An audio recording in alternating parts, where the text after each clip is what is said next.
Hello friends, कैसे हो आप सब। आपके मेरे यूट्यूब चैनल बेंचकम क्लासेस पे स्वागत है। आज हम एक नई जनरल साइंस की सीरीज़ को स्टार्ट कर रहे हैं। इसमें हम कुल 1000 क्वेश्चन जो प्रीवियस ईयर एग्जाम में आए हैं उनके बारे में डिस्कस करेंगे।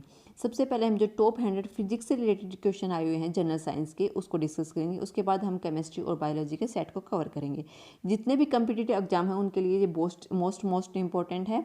तो अगर मेरी ये वीडियो आपको पसंद आए तो लाइक और सब्सक्राइब जरूर कीजिएगा और साथ ही साथ अपने दोस्तों को शेयर कीजिएगा। तो अब हम स्टार्ट करते हैं अपने जनरल साइंस की सीरीज़ का फर्स्ट क्वेश्चन। तो फर्स्ट क्वेश्चन क्या कहता है, which is the strongest force in nature, कि हमारे नेचर के अंदर सबसे स्ट्रोंगेस्ट फोर्स कौन सा होता है। स्ट्रोंगेस्ट फोर्स कौन सा होता है। ऑप्शन ए क्या कहता है, ग्रेविटेशनल फोर्स, बी क्या है, न्यूक्लियर फोर्स, सी क्या है, इलेक्ट्रोस्टैटिक फोर्स या फ्रिक्शनल फोर्स। तो इसका करेक्ट आंसर क्या होगा, न्यूक्लियर फोर्स। अब क्वेश्चन क्या राइज होता है कि न्यूक्लियर फोर्स होता क्या है। तो स्टूडेंट्स, जो हमारा एटम है, एटम के अंदर क्या होता है, हमारा न्यूक्लियस होता है। तो न्यूक्लियस के अंदर प्रोटॉन और न्यूट्रॉन प्रेजेंट होते हैं। तो इन प्रोटॉन और न्यूट्रॉन के बीच में जो अट्रैक्शन फोर्स होता है वो कौन सा होता है, हमारा न्यूक्लियर फोर्स होता है। और यही क्या होता है, सबसे स्ट्रॉन्गेस्ट फोर्स होता है नेचर के अंदर। अब जो नेक्स्ट क्वेश्चन है वो क्या कहता है, what is the speed of sound in air, कि जो हमारी साउंड है, साउंड की स्पीड किसके अंदर, एयर के अंदर क्या है। तो ये भी मोस्ट इंपॉर्टेंट क्वेश्चन है। ये कितनी होती है, 332 मीटर पर सेकंड। इसको हमें याद रखना होगा। Speed of sound in air कितनी होती है, 332 मीटर पर सेकंड। नेक्स्ट क्वेश्चन क्या है, which element is used as a moderator in nuclear reactor. जो हमारा न्यूक्लियर रिएक्टर है उसके अंदर जो एज ए मॉडरेटर हम यूज करते हैं वो कौन सा एलिमेंट को यूज करते हैं। तो ऑप्शन ए क्या कहता है, सोडियम को, ग्रेफाइट को, फ्लोरीन को या पोटेशियम को। तो इसका करेक्ट ऑप्शन क्या होगा, हमारा ग्रेफाइट। ग्रेफाइट को हम एज ए मॉडरेटर यूज करते हैं न्यूक्लियर रिएक्टर के अंदर।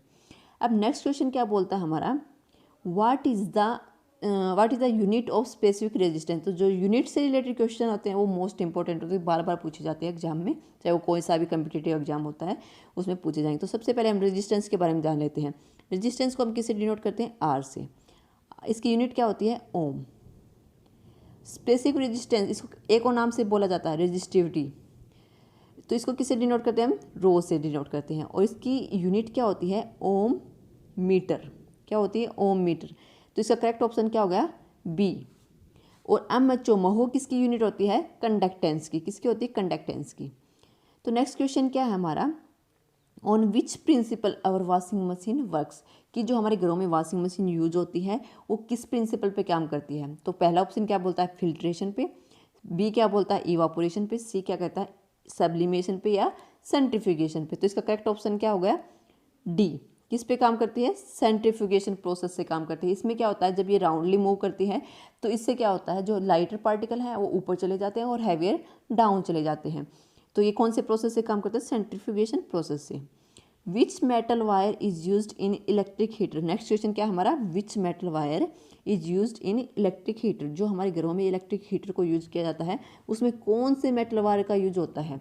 ये भी मोस्ट इंपॉर्टेंट है, ये मेटल वायर का क्वेश्चन बार बार पूछा जाता है तो ये भी मोस्ट इंपॉर्टेंट है। तो इसका कौन सा मेटल वायर है जो हमारे इलेक्ट्रिक हीटर के अंदर यूज होता है, वो है हमारा निक्रोम। नेक्स्ट क्वेश्चन क्या बोलता है, what is the escape velocity of moon. Escape velocity of moon क्या है हमारी। तो ये जो एस्केप वेलोसिटी वाला क्वेश्चन है, अर्थ और मून दोनों का बार बार पूछा जाता है। तो एक और क्वेश्चन क्या बनता है, जो मून की एस्केप वेलोसिटी है वो अर्थ से कम होती है। मून की एस्केप वेलोसिटी अर्थ से कम होती है, क्यों, क्योंकि मून की ग्रेविटी भी अर्थ से कम होती है। और ये किसके ऊपर डिपेंड करती है, ग्रेविटी के ऊपर डिपेंड करती है। साथ ही साथ किस पे डिपेंड करती है, अर्थ के मास पे, और जितने जो भी प्लेनेट है उसके मास के ऊपर भी इसके वेलोसिटी डिपेंड करती है। तो जो एस्केप वेलोसिटी है मून की वो कितनी होती है, 2.38 किलोमीटर पर सेकंड। हमेशा याद रखना कितनी होती है, 2.38 किलोमीटर पर सेकंड। तो इसका करेक्ट ऑप्शन कौन सा होगा, बी ऑप्शन। नेक्स्ट क्वेश्चन क्या है, which instrument is use to measure the depth of sea. ऐसा कौन सा इंस्ट्रूमेंट है जो किसको मेजर करता है, समुद्र की गहराई को मेजर करता है। तो इसके चार ऑप्शन है, चारों ही इंपॉर्टेंट है, आपको चारों याद रखने होंगे। सबसे पहले है फैथोमीटर, सेकंड है पायरोमीटर, थर्ड है वोल्टमीटर, फोर्थ है बैरोमीटर। तो इसका करेक्ट ऑप्शन क्या है, ऑप्शन ए फैथोमीटर। फैथोमीटर क्या कहता है, डेप्थ ऑफ सी, मतलब समुद्र की गहराई को मापता है। ये वाला इंपॉर्टेंट है, मैं ये नेक्स्ट वीडियो में बताऊंगी, इसके ऊपर अच्छे से डिस्कस करेंगे। ये वाला भी मोस्ट इंपॉर्टेंट आपको याद रखना है। वोल्ट मीटर, ये किसको मेजर करता है, वोल्टेज को। ये इंस्ट्रूमेंट किसको मेजर करता है? वोल्टेज को। बैरोमीटर ये किसको मेजर करता है? प्रेशर को। किसको? प्रेशर को। तो ये मोस्ट इंपॉर्टेंट क्वेश्चन है, ये दोनों ही बार बार पूछे जाते हैं, तो इन दोनों को ही आपको लर्न करना है। नेक्स्ट क्वेश्चन क्या है? Magnifying glass is made of which type of lens. जो हमारा मैग्नीफाइंग ग्लास होता है वो किस लेंस से बना होता है? तो कौन से लेंस से बना होता है? कन्वेक्स लेंस से। नेक्स्ट क्वेश्चन क्या कहता है? Which metal is use to make filament string in electric bulb. जो हमारे घरों में इलेक्ट्रिक बल्ब यूज किया जाता है उसमें कौन सा मेटल यूज किया जाता है फिलामेंट स्ट्रिंग को बनाने में? जो हाँ इलेक्ट्रिक बल्ब के अंदर फिलामेंट स्ट्रिंग होती है उसमें कौन सा मेटल प्रेजेंट होता है? कौन सा मेटल प्रेजेंट होता है? टंगस्टन। तो इसका करेक्ट ऑप्शन कौन सा होगा? बी। नेक्स्ट क्वेश्चन क्या कहता है? The blue colour of clear sky is due to the phenomena.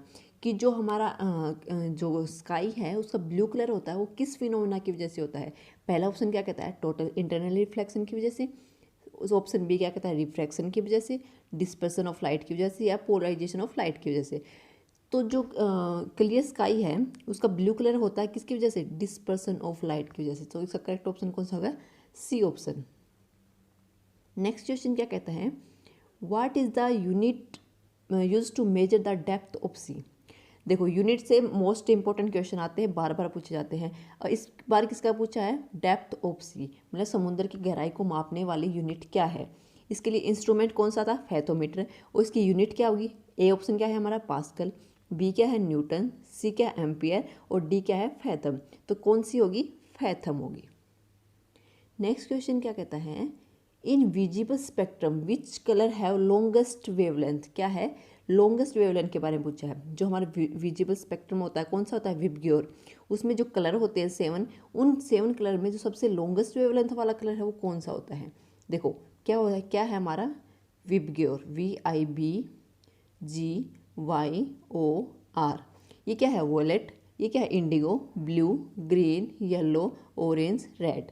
तो जब इस डायरेक्शन में हम चलते हैं तो वेवलेंथ इंक्रीज होती है। क्या इंक्रीज होती है? वेवलेंथ इंक्रीज होती है। जब इस डायरेक्शन में हम चलते हैं तो फ्रीक्वेंसी इंक्रीज होती है। तो सबसे लॉन्गेस्ट वेवलेंथ वाला कलर कौन सा होगा? Red colour. नेक्स्ट क्वेश्चन क्या है? नेक्स्ट क्वेश्चन क्या है हमारा?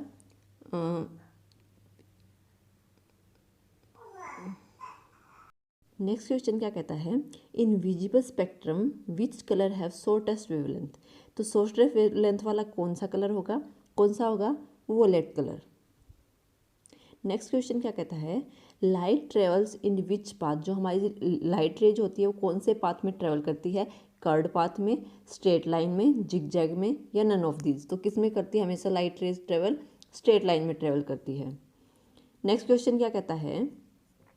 What is the measuring unit of light of length of light waves. जो हमारी लाइट वेव्स बोल दो या लाइट रेज बोल दो, इनकी इसकी जो लेंथ है उसको मेजर करने की यूनिट क्या है? तो फर्स्ट ऑप्शन क्या कहता है? कैंडला, सेकंड क्या होता है? मीटर, थर्ड क्या है? एम्पियर, और लास्ट क्या है? एंगस्ट्रॉन। तो इसकी जो यूनिट होती है लाइट वेव्स की या लाइट रेज की लेंथ को मेजर करने की क्या होती है? एंगस्ट्रॉन। इसको रिप्रेजेंट करते हैं A0 से। अब ये जो 1 एंगस्ट्रॉन होती है किसके इक्वल होता है? 10⁻⁻10 मीटर के इक्वल होता है। नेक्स्ट क्या है? तो इसका ऑप्शन क्या होगा हमारा correct? D option, angstrom. Next question क्या है? What is the SI unit of luminous intensity. जो हमारी जो बेसिक यूनिट्स हैं SI यूनिट है उसमें ये ल्यूमिनस इंटेंसिटी आती है। तो इसकी जो SI यूनिट होती है वो कौन सी होती है? एंगस्ट्रॉन, पास्कल, न्यूटन, या कैंडेला। तो करेक्ट ऑप्शन क्या है? कैंडेला। नेक्स्ट क्या है हमारा? Nuclear fusion are initiated by. जो हमारा न्यूक्लियर फ्यूजन है क्या होता है? न्यूक्लियर फ्यूजन, न्यूक्लियर फ्यूजन में क्या होता है? जैसे यूरेनियम है, हैवी एटॉमिक पार्टिकल है, वो क्या हो जाएगा? यूरेनियम 238 है, ये क्या हो जाएगा? ब्रेक डाउन हो जाएगा 2 स्मॉलर एटॉमिक पार्टिकल में, जिनका क्या होगा? इक्वल मासेज होगा। तो जो न्यूक्लियर फ्यूजन है जो किसके द्वारा इनिशिएट किया जाता है? न्यूट्रॉन के द्वारा, प्रोटॉन के द्वारा, पॉजिट्रॉन के द्वारा, या इलेक्ट्रॉन के द्वारा। तो किसके द्वारा होता है? न्यूट्रॉन के द्वारा। तो इसका करेक्ट ऑप्शन क्या है? ए। नेक्स्ट क्वेश्चन क्या कहता है? Which principle is used in working of atom bomb. सबसे इंपॉर्टेंट क्वेश्चन है, क्या है? एटम बम को बनाने के लिए कौन से प्रिंसिपल वर्क करता है? न्यूक्लियर फ्यूजन करता है, न्यूक्लियर फिजन करता है, ये दोनों करते हैं, कोई नहीं करता। तो क्या कौन सा प्रिंसिपल काम करता है एटम बम को बनाने के लिए? न्यूक्लियर फ्यूजन, हमेशा याद रखना कौन करता है, न्यूक्लियर फ्यूजन। हमारा लास्ट क्वेश्चन क्या है, distance of stars are measured by which unit. जो हमारे स्टार्स हैं, जैसे एक स्टार यहाँ पे, एक स्टार यहाँ, इन दोनों स्टार्स के बीच की डिस्टेंस को मेजर करने के लिए किस यूनिट का हम यूज करते हैं, एंगस्ट्रॉम का करते हैं, कैंडेला का करते हैं, ओम मीटर का करते हैं, या लाइट ईयर का। तो किसका करते हैं हम, लाइट ईयर का। डी ऑप्शन करेक्ट है। तो ये थे हमारे आज के 20 क्वेश्चन। आई जस्ट होप आपको सबको ये अच्छे लगे होंगे। अगर मेरी वीडियो अच्छी लगी हो तो ज़रूर लाइक कीजिएगा, शेयर कीजिएगा और सब्सक्राइब कीजिएगा। Thank you.